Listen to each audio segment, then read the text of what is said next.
Okay, so this is the 2007 Tie Crawler. This set originally came out at $50 US retail, and it is 548 pieces. Very interesting set. It's from the expanded Star Wars universe. It was never in the original movies or the Clone Wars or anything like that. If you go to Wikipedia, it will tell you that the Sentry tank, or Tie Crawler as it's known, was in development at the time of the Battle of Endor. So it wasn't even in production until after Return of the Jedi ended. But it's a nice little set, very interesting, but very reminiscent of a TIE fighter, hence where it gets its name. So first off though, the bulk of the pieces, 548 for $50 is a good value, but the bulk of these pieces are these tank treads. There's 162 tank tread pieces, and I'll get into that later. I've got this set off Bricklink for $46 with shipping and handling and tax and all that, so it was actually cheaper than the original retail. But the main reason I wanted this set, besides the fact that I really like TIE fighters and all things kind of associated, is I really wanted these little guys. It comes with two of these. These are Shadow Troopers. They're very, very rare minifigures. They only came in this set ever. And they're basically, as far as the mold goes, it's basically a Stormtrooper pilot, but he's been painted with silver highlights. But Shadow Troopers are not pilot troopers. They are kind of a elite commando for stealth operations and special recon. Very, very nice minifigure. And like I said, completely unique to this set. You can't get them anywhere else. But kind of interesting though, if you have the 2011 V-Wing, and you can see my review of that on my channel, the 2011 V-Wing comes with a pilot that looks a lot like a clone version of the Shadow Trooper. You can see what I'm talking about.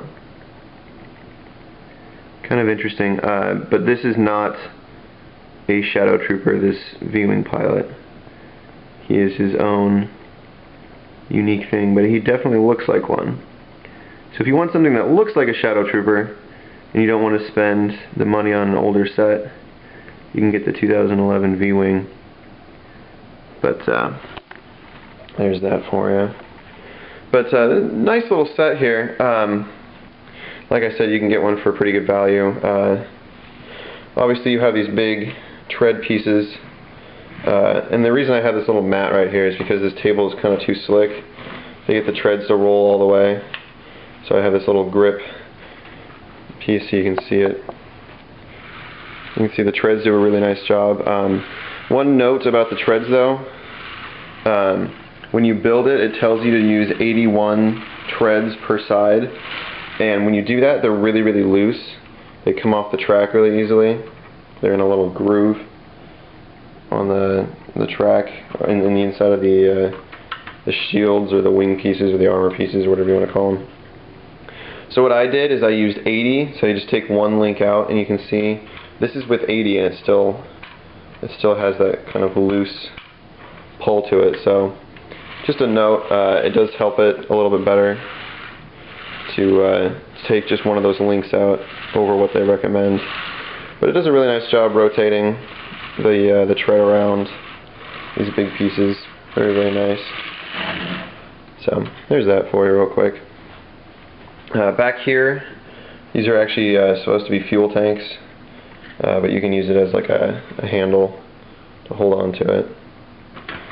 In the front here, you have two front laser cannons, and there's a little missile that hides underneath here, and it just slots in underneath like that. It's like old school flick fire. And if you lift up the cockpit here, you have a second Shadow Trooper. Come on. There we go. Who is piloting the tank. Just room for one minifigure here. That's why this guy's got two guns. Because there's no room to put the other gun. And then basically the main feature of this tank, besides the actual tank treads rolling back and forth, is you can rotate these pieces off the center. So you could have them set up high, and then flip this down, and then it still, you can see it still rotates. Oh, but it will drop its missile apparently. Cut to the side. Or you can have it sit stationary like it is, and then rotate this up and down for aiming. Or you can completely roll these around and have it go, you know, make a weird turn or something like that. That doesn't really work, does it? It's too wide. But yeah, it's kind of fun. You can position these however you want. And the really cool thing is the way they set these up, because it has these really nice long edges and curves on it. You can see that it's got the really nice slope to it. The treads can actually kind of move the little wing pieces by themselves. If you see, it actually moves the tread. It doesn't lose contact with the ground, and it doesn't mess up the center. So if this was a real vehicle, basically is what I'm trying to say, is that these could actually, like, you could supposedly say the pilot locks the center cockpit in place, and then it can rotate these little flaps independently for adjusting to terrain or something like that. So that's pretty neat.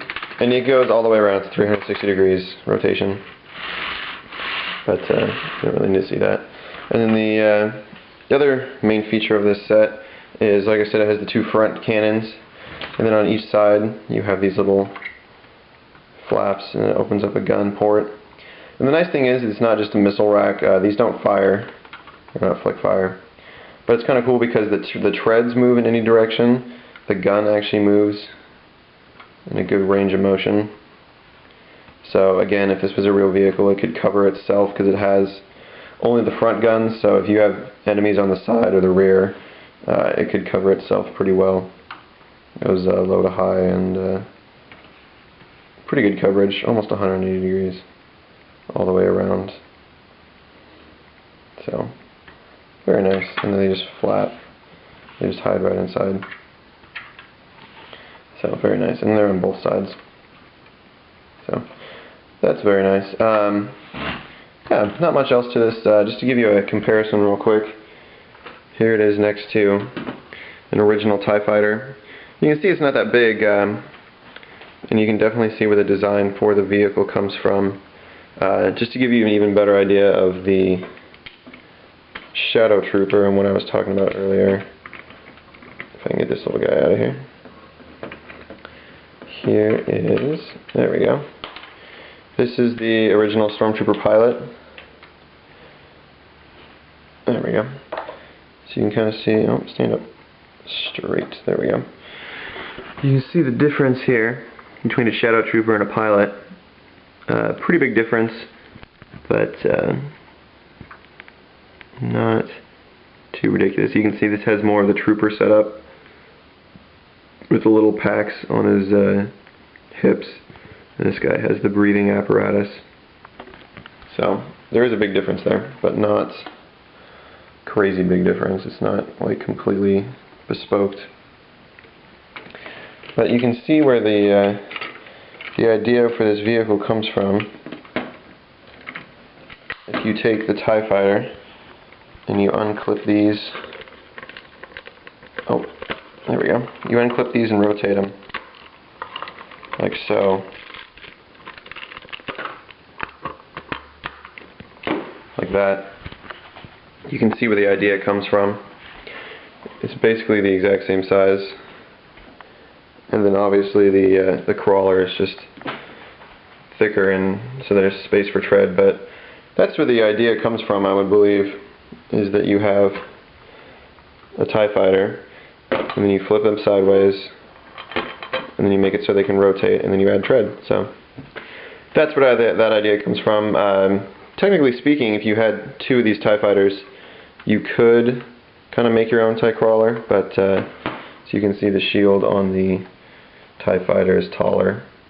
It's not as rounded off as the Crawler's is, but still. there's that. So very nice set, worth picking up. Kind of interesting too because it's not in the movies, so it's got that kind of fantasy factor to it, even though Star Wars is a fantasy. But still very nice, worth picking up. Like I said, I got mine for cheaper than the original retail price, which was now 4 years ago. So definitely worth picking up, especially since you get these little guys, the Shadow Troopers. So there is that. Update on the secret reviews. One of them is really close to happening. My friend is finally finding all the pieces for the first set of 2. It took him a lot longer than he thought, so that is coming soon, hopefully within a week or 2 from today, which is the 5th of January 2011. So hopefully within a couple days, hopefully no longer than 2 weeks, I should have the first secret review up and going. Sorry that's taken so long. Like I said, it's out of my control. Someone else is doing it for me. They had to get all the pieces for their set, so there's the update on that. Reviews for just about all 2011 sets are online. 2011 V-Wing, T6 Jedi Shuttle, Clone Trooper Battle Pack, and Bounty Hunter Gunship. All those reviews are online. Go check those out, as well as the Ultimate Collector Series, Obi-Wan's Jedi Starfighter. So go look for those reviews. Thanks for watching. As far as future reviews are, secret reviews on its way.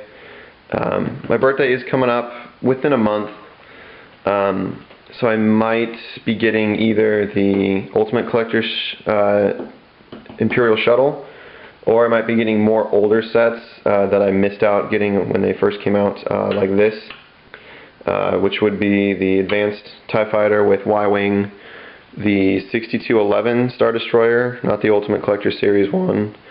What else? The 2nd generation A-Wing, because I have the 1st and the 3rd generation. TIE Bomber, and hopefully the 2nd generation Slave 1, or the 3rd generation Slave 1, I take that back. I have the first 2, and the 4th gen. So hopefully I'll be able to get those sets, because they're a little bit older and they're decently rare. That's going to be a little more expensive, so it could take me some time to save up for those and still have money to live off of. But there's that for you guys. I hope you enjoyed it. More reviews on their way, and thank you for watching.